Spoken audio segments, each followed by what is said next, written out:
Pozdrav svima ljudi, danas ćemo da diskutujemo, također diskutujemo na TikToku, razliku između američkih dramatičnih pesama i balkanskih dramatičnih pesama.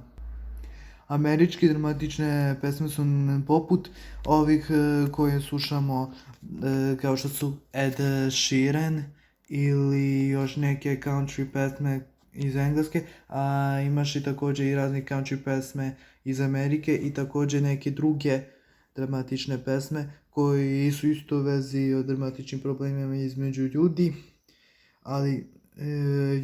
ali oni to pevaju nekako sporo i malo puštaju više muzike i više su nekako tiše pevaju, jer balkanski pevači, ovi poput Sece i Saša Matića, njihova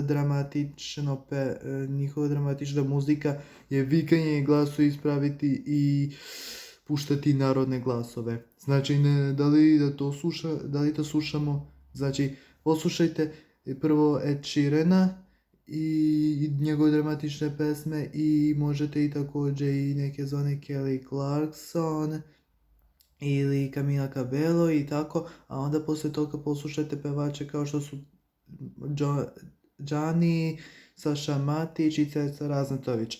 Pa mi onda pišite na komentarima da li birate američke dramatične pesme ili balkanske dramatične pesme. Hvala.